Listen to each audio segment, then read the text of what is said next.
제가 가을 절기부터 2020년부터 2030년까지가 너무나 중요하다고 말씀드렸습니다. 2020년부터 30년까지 이 10년은요, 통계학자들도 아주 급변하는 거에 대해서 그동안에 이제 진행 속도를 통계를 내고 여러 분야에 정말 완전 다른 차원의 변화가 있을 것을 예고합니다. 그래서 이 10년의 급변에 대해 계속 도전을 드려왔습니다. 그래서 이 송구 영신 예배에 2019년을 향하여 선포하는 것은 앞으로 미래 10년을 향한 우리가 세 부대로 준비돼야 된다라는 것이죠.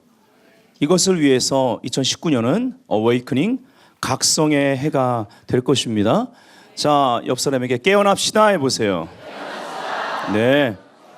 예수님이 친히 마지막 때에 일어날 일들에 대해서 말씀하시면서 마태복음 24장, 25장에서 예수님 친히 마지막 때 일을 말씀하시면서 그 열처녀 비유 그리고 또 지혜로운 청지기 비유를 드셨습니다.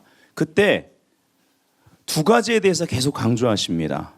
바로 이 두 가지가 항상 함께 가는데 깨어 있음과 예비하고 있음, 즉 깨어 있음과 준비하고 있음은 같이 가는 거예요.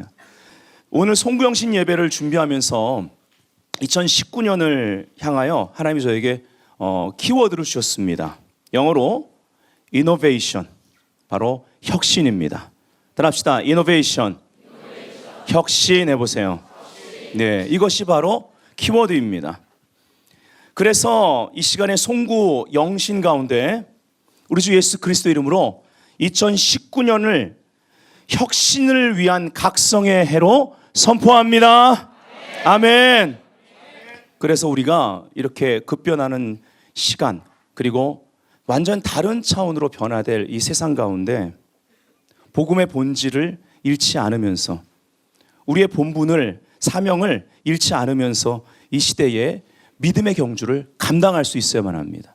혼자 가는 게 아닙니다. 우리가 함께 가야만 합니다. 그래서 믿음의 이노베이터, 바로 혁신가가 되어야 합니다. 제가 이노베이터에 대해서 좀 이렇게 보다가 재밌는 영상 하나 좀 발견했는데 영상 하나 보고 시작하겠습니다.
이 커다란 변화의 시기에 다르게 생각하는 법을 훈련하고 개발해야만 합니다. 아멘. 새로운 총명이 오고 있습니다. 하지만 본질은 더욱 앞으로 선명해질 것입니다. 분명해질 것입니다. 우리에게 무엇일까요? 본질이 복음입니다. 그런 면에서는 복음의 재개혁이 강조되는 시대라고 할 수 있습니다. 역사를 보면요, 항상 변화와 혁신은 함께 있었습니다. 그래서 이걸 연구하다 보니까 두 단어가 한글은 비슷하더라고요. 혁신이라는 단어가 이노베이션도 있고 리노베이션도 있었습니다. 그래서 이거에 대한 차이를 질문하는 그러한 것들이 많더라고요. 뭐 이거를 제가 나름 조사했는데 좀 핵심을 말씀드리면 이노베이션은요, 창조적 개념이 강합니다. 그래서 과학이나 경제에서는요, 혁신의 결과를 발명이라고 봅니다. 근데 리노베이션은요, 본질적인 지향을 추구합니다. 그래서 수선하는 것, 개조하는 것, 그런 단어로 쓰이죠. 어쨌든 구분하기가 굉장히 어려우면서도 비슷한 데가 있으면서 조금 다릅니다. 이노베이션은 무언가 완전히 새로운 것을 창조해내는 것, 그런 아이디어. 그래서 이 이노베이션이 굉장히 강한 나라가 이스라엘입니다.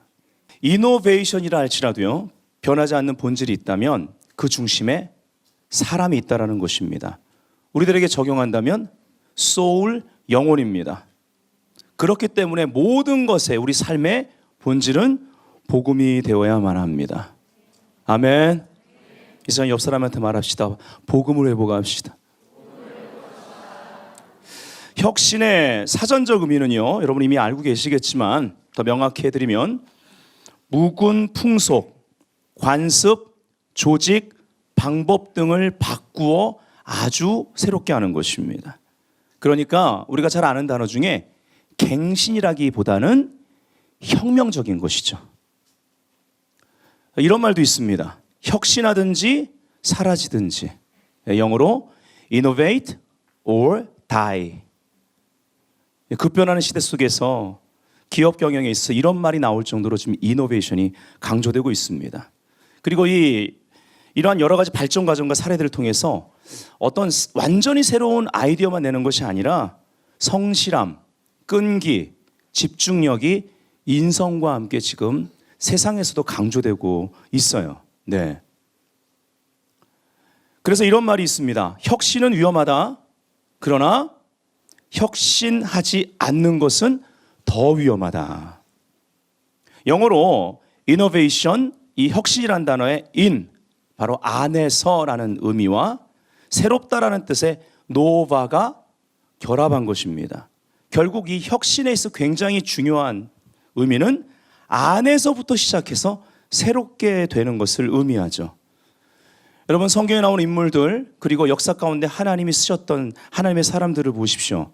하나님이 먼저 그 속사람을 변화시킵니다. 그래서 이거를 놓고 사무엘 선지자가 다윗을 찾아 기름 부으려고 할 때 첫째 형부터 시작해서 사람 보기에 좋았습니다. 그러나 하나님이 사무엘에게 말씀하셨습니다. 사람은 외모를 보지만 나 여호와는 중심을 본다. 이 말은 나는 아무리 감춰도 불꽃 같은 눈으로 다 뚫고 보는 여호와다. 언약을 지키는 하나님이다.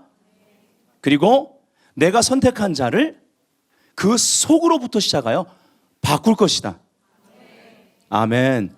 그래서 다윗도 그 속사람이 바뀌는 과정이 바로 그가 통과한 거의 24년 정도 되는 연단의 시간이었던 걸 볼 수가 있습니다. 그래서 이 하나님을 알아가는 과정을 통해서 변화되어 새 사람이 되는 것입니다. 새롭게 되는 것, 이것이 이노베이션의 영적인 의미라고 할 수 있습니다. 이 다윗과 이 사울에 대한 비교를 이제 이번 1월 6일 날 이제 내년 이제 앞으로 33분 남았는데 2019년 첫 번째 주일 신년 예배로 드리면서 우리가 성찬식과 함께 사울의 집과 다윗의 집의 영적 전쟁이라는 타이틀로 다루면서 자세하게 말씀드릴 거예요.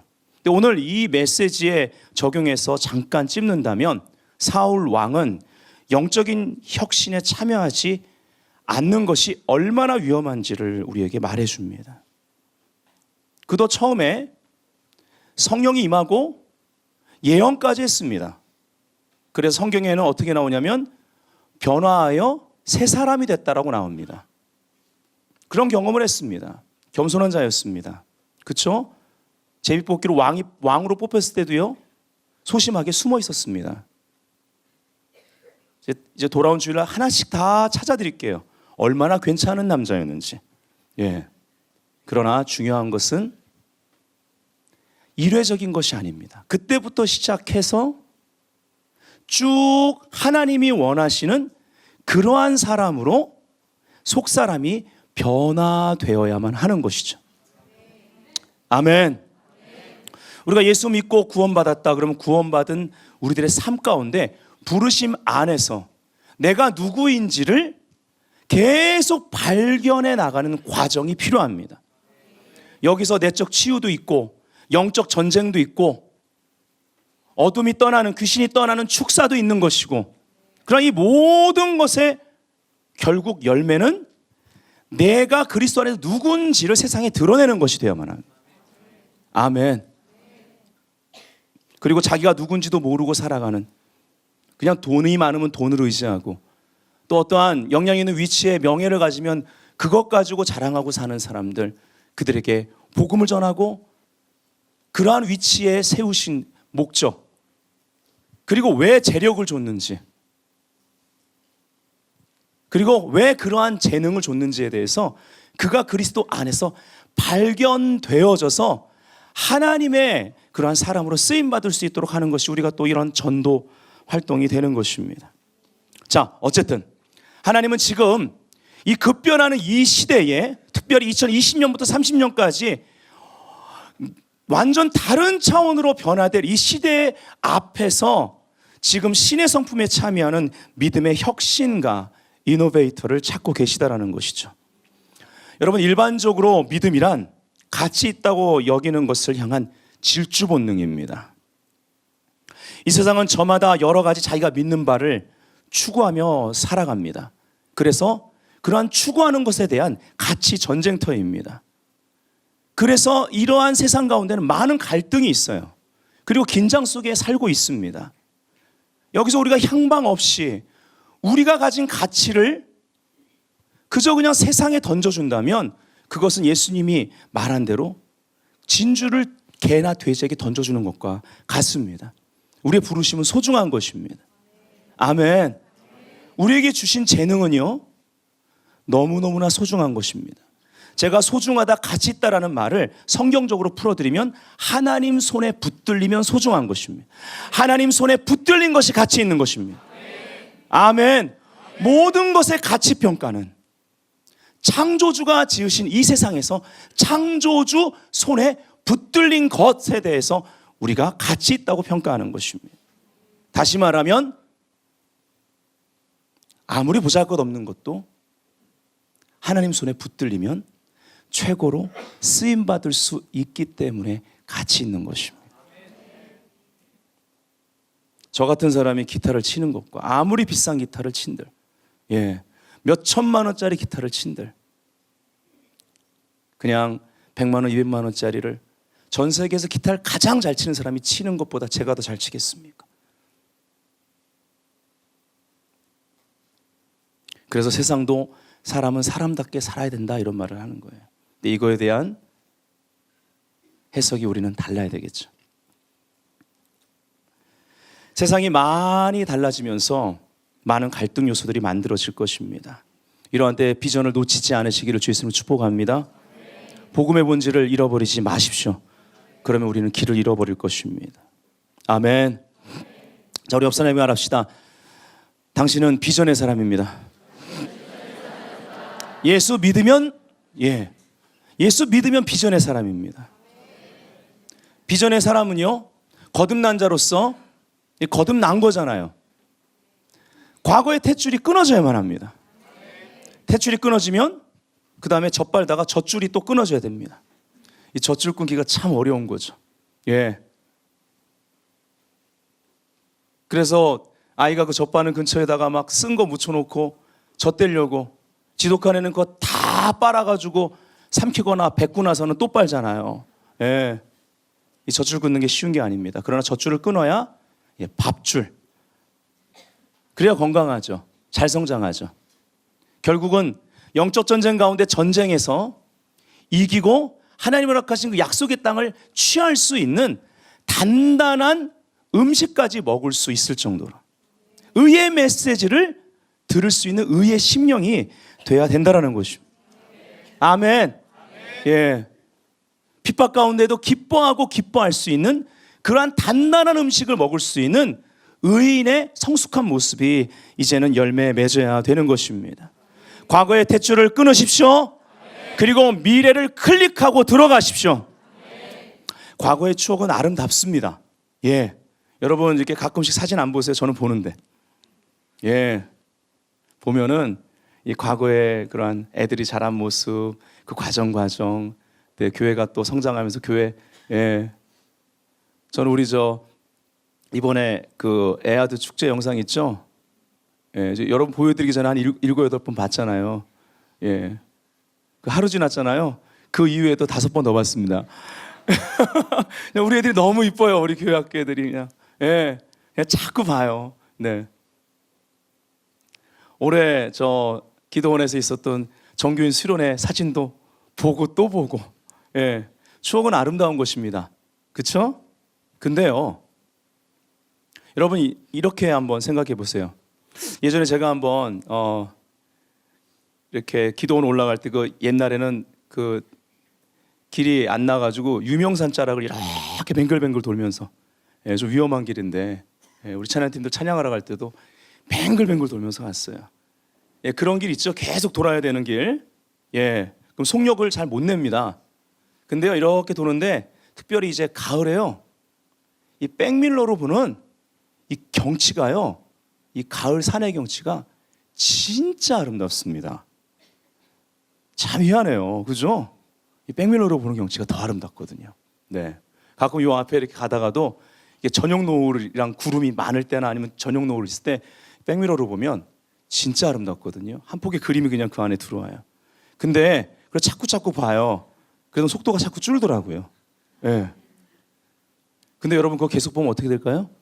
특별히 그런 산자락을 뱅글뱅글 돌다가 아름답다. 우와! 진짜 아름다운 곳에 갈 거예요, 이제.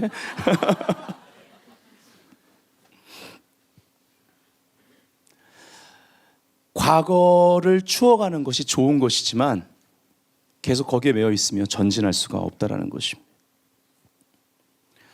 전진하는 믿음의 이노베이터가 되어야만 합니다. 그러려면 과거의 탯줄을 끊어야 합니다. 내가 이전에 의지했던 옛 구조를 깨고 나오시기를 주 예수님의 이름으로 축복합니다. 과거의 은혜 체험, 예, 그건 소중한 겁니다. 그것으로 인해서 내 신앙이 성장했으니까요. 그리고 여러 가지 임재 체험들, 성령 체험들이 있습니다. 좋은 것입니다. 하지만 새로운 것이 오고 있습니다. 이것이 영광의 특성입니다. 시대적으로 하나님은 계속 더 큰 영광을 허락하시면서 새로운 표적들을 주셨습니다. 영광은요, 창조적인 혁신을 일으킵니다. 이사야 4장 5절에 보면 여호와께서 거하시는 온 시온산과 모든 지폐 위에 낮이면 구름과 연기, 밤이면 화염의 빛을 만드시고 그 모든 영광 위에 덮개를 두시며, 이렇게 말합니다. 여기 만드시고가 영어로 create입니다. 킹제임스 흠정에게는요, 낮에는 구름과 연기를 창조하시고 밤에는 타오르는 불빛을 창조하시리니. 아까 개역개정에 그 모든 영광에 덮개를 두셨다. 그래서 하나님의 영광은요, 다양합니다. 아멘. 여러분, 눈 결정체가 얼마나 많은 모양을 가지고 있습니까? 그렇죠? 들판에 가서 꽃잎을 보시고 이파리를 한번 보시고 자연을 한번 보세요. 신묘막측합니다. 너무너무 다양하죠. 이게 창조주 하나님의 자연계 가운데 나타난 영광입니다. 영적 세계 가운데도 하나님이 여러 가지 방법으로 우리에게 그분의 창조적인 영광을 보여주실 수 있다는 것이죠. 실질적으로 여기 만드시고 create에 해당하는 히브리 말이 바라입니다. 이 단어는 창조하다, 명확한 형태를 주다, 그리고 형성하다입니다. 즉 영광의 나타남들, 영광의 명확한 가시적인 그런 영광들이 기독교 역사 가운데 부흥이 일어나는 현장마다 있었습니다. 물론 여기서 조심해야 될 것은 그 성령의 현상이나 어떤 기사 표적 자체를 따라가는 것은 아주 위험하죠. 이것은 말씀을 확증하기 위한 것입니다. 복음이 복음되게 하기 위한 것입니다. 아멘.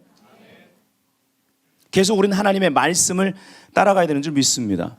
제가 이렇게 부흥회를 다녀보면 지금은 굉장히 전통적인 교회가 됐는데, 저기 홍성에 어떤 두 번째로 큰 교회에 제가 부흥회를 갔었어요.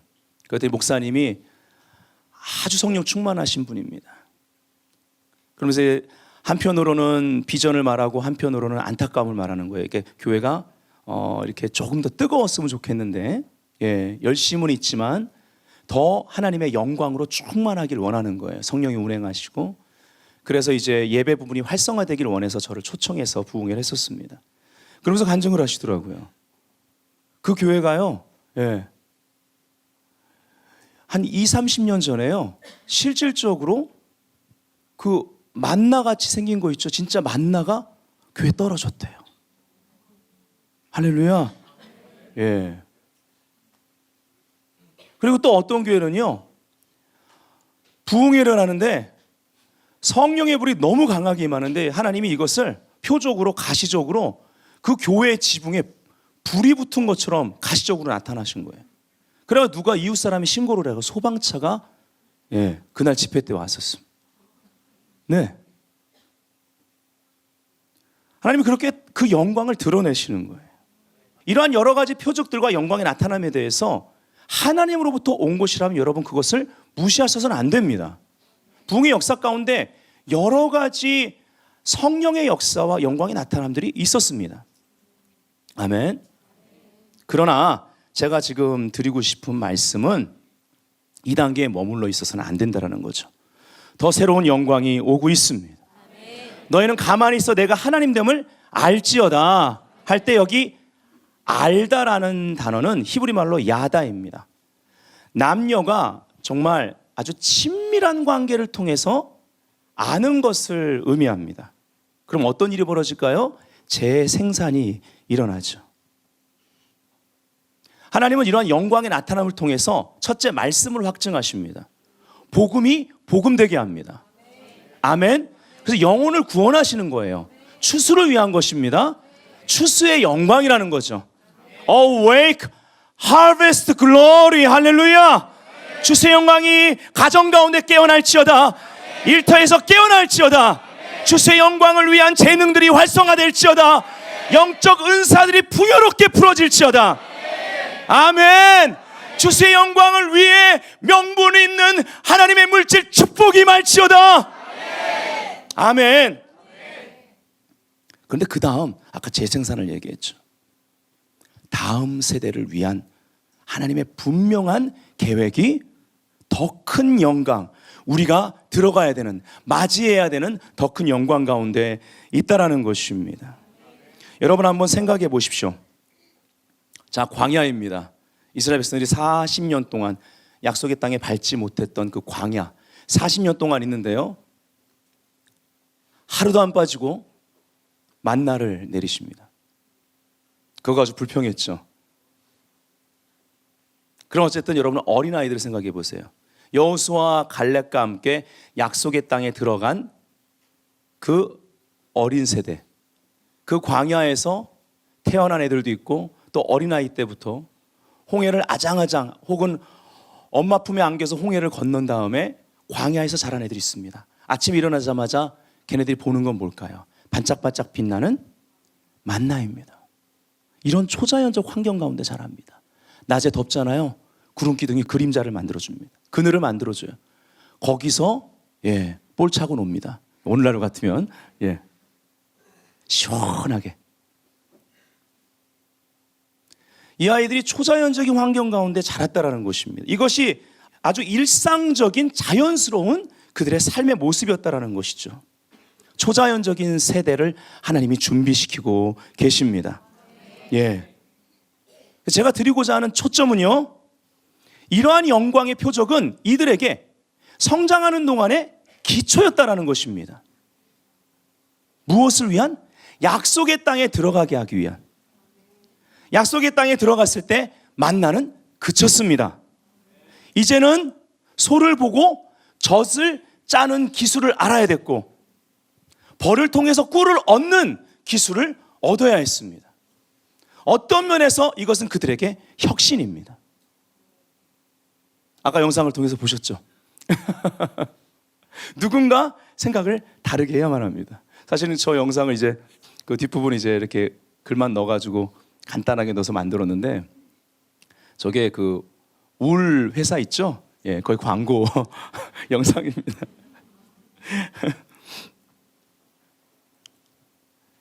여러분, 그러나 지금의 하나님 허락하시는 만나, 즉 지금의 영광, 이 시대 가운데 허락하시는 영광은 중요합니다.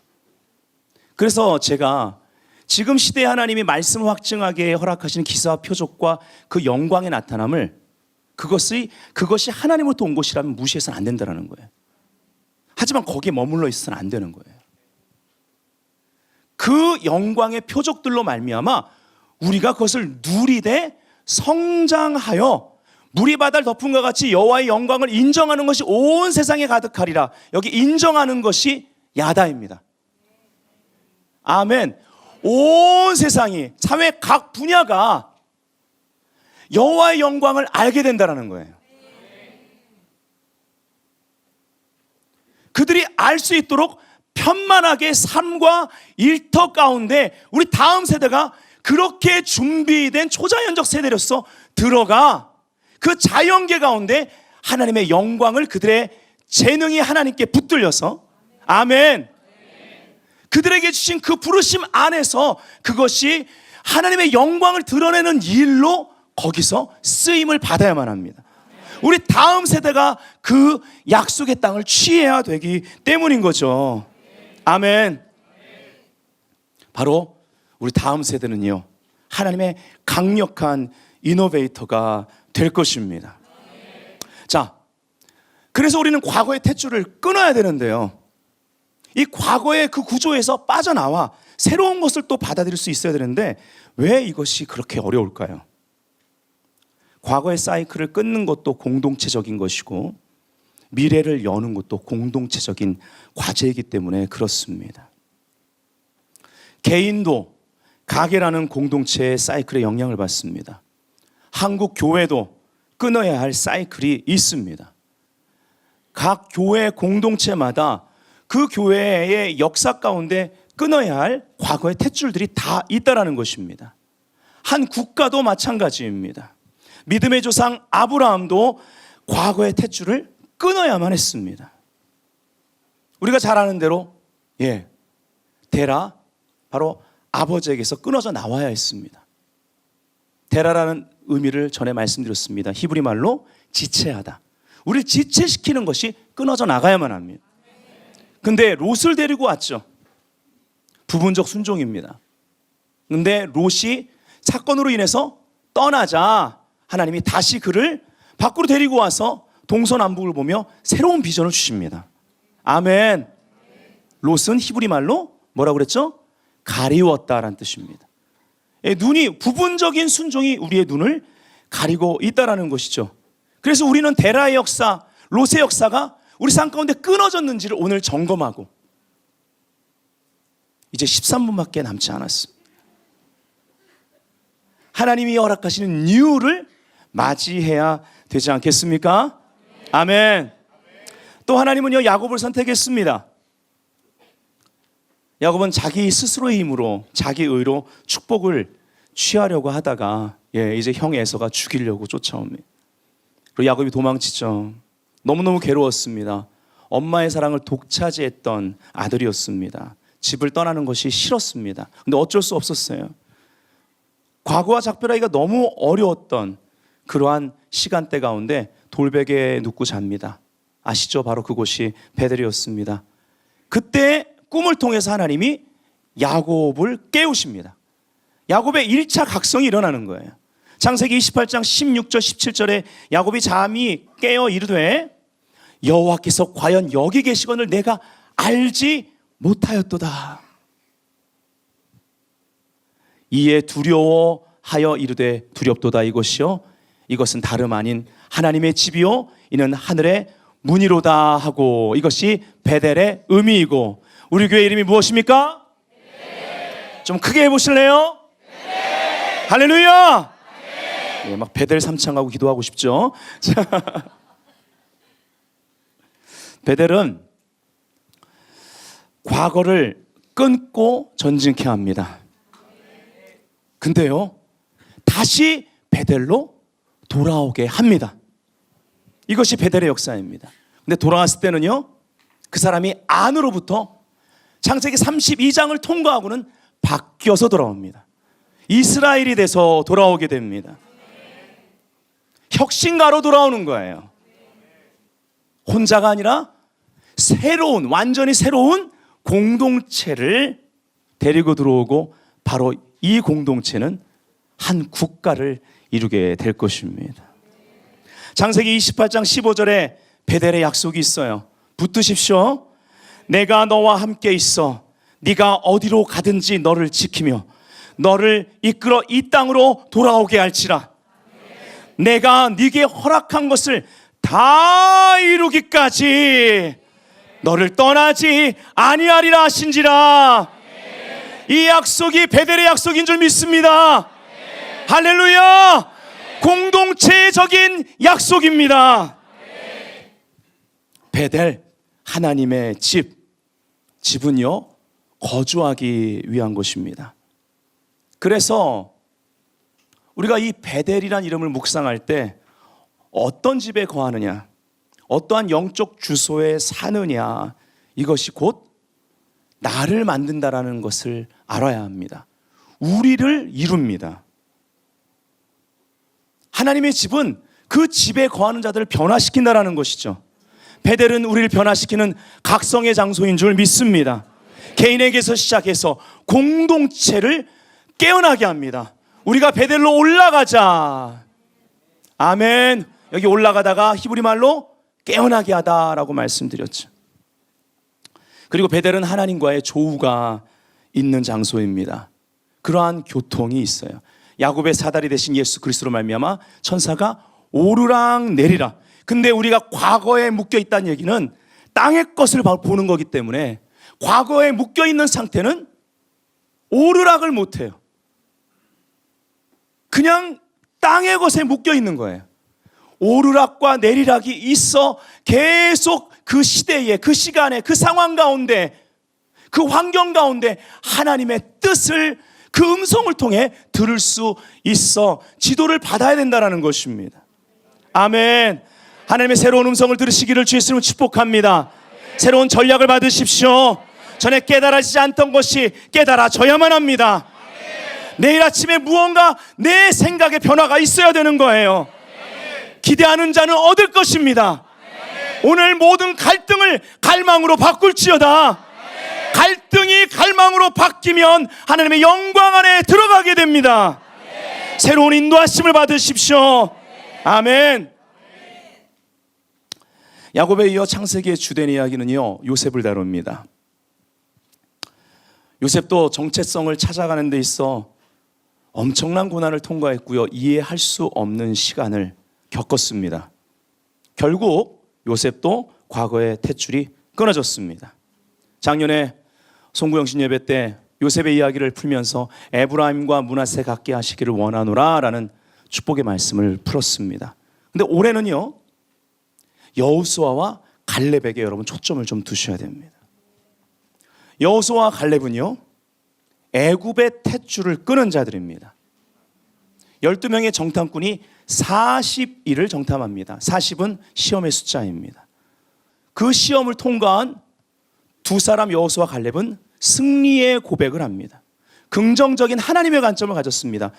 저 거인들을 향하여 우리의 밥이라고 그랬습니다. 근데 나머지 10명은 악평했습니다. 우린 저들 앞에 메뚜기와 같다. 그리고 이 악평을 퍼뜨렸고 그것에 반응하는 군중들, 이스라엘 백성들 안에 있는 집단적인 패배의식에서 나오는 쓴뿌리, 원망과 불평과 불신의 말이 밤새도록 부르짖음과 통곡 가운데 하나님 귀에 들렸습니다. 그 결과 약속의 땅에 들어가지 못하고 40년을 광야에서 그들이 말한 대로 조금만 사람이 움직이면, 무슨 일이 생기면 후두두두 날아가는, 두려워하고 뭐만 있으면 걱정하는 광야의 메뚜기로 지냈습니다. 40년. 40이란 숫자. 신명기 32장 29절. 이 구절을 좀 한번 여러분 가만히 살펴보십시오. 여기서 하나님이 무엇을 원하시는지를 우리가 좀 들어야 합니다. 표준어 세번역으로 다 같이 한번 읽어볼게요. 시작. 자기들이 왜 패배를 당하였는지를 깨달을 지혜라도 있었으면 좋으련만. 그들의 종말이 어떻게 될지 깨닫기만이라도 했으면 좋으련만. 아멘. 이스라엘 백성을 향한 주님의 마음입니다. 왜 패배를 당했는가? 우리가 한 해를 돌아봐야만 합니다. 우리의 삶을 돌아봐야만 합니다. 결국은 어떻게 될 것인가? 종말을 볼 수 있는, 내 삶의 끝을 볼 수 있는, 그러면 내가 지금 바르게 가고 있는가? 이거에 대해서 지혜를 얻을 수 있어야 된다는 것이죠. 이 노예 의식 가운데, 노예 사고방식 가운데 살았던 이스라엘 백성들, 틈만 나면 애굽 타령했습니다. 그들의 이미 새 주인, 여호와 하나님께서 새 주인인 것을 밝혔음에도 불구하고 계속 옛 주인 밑에 노예로 살았을 때를 생각하고 패배 의식 가운데 불신앙을 보였다는 것이죠. 좋은 예가 바로 골리앗과 다윗전입니다. 여기도 골리앗이 40이죠. 시험의 숫자입니다. 40일 동안 조석으로요, 이스라엘 하나님을 저주하고 부정적인 것을 말하고 이스라엘 군사, 그 국가를 향해서 부정적인 말을 하고 저주합니다. 이걸 40일을 아침 저녁으로 들은 거예요. 그러자 다윗이 형들 줄 도시락 들고 갔을 때는요, 이미 사기가 다 떨어졌고 패배자였습니다. 이미 골리앗의 포로였습니다.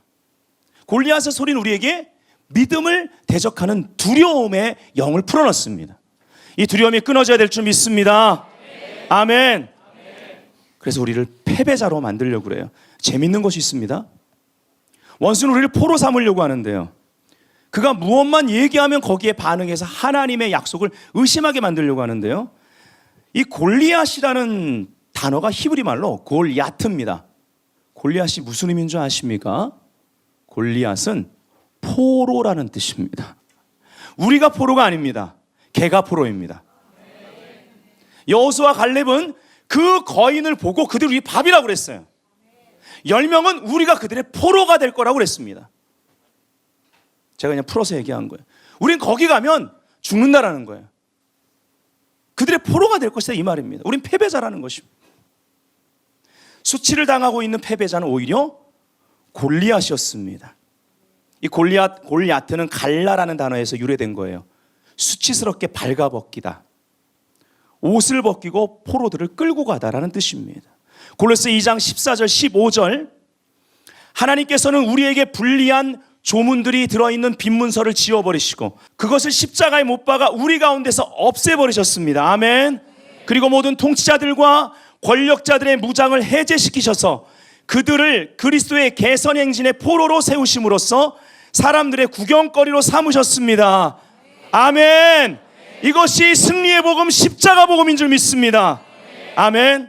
결론입니다. 자, 여러분, 과거의 태초를 끊는 데 있어서 가나안 7족속 중에 2족속을 우리가 좀 보고 끊어내기 원합니다. 에스겔 16장 3절 4절 표준어 세번역으로 다 같이 읽어보겠습니다. 시작.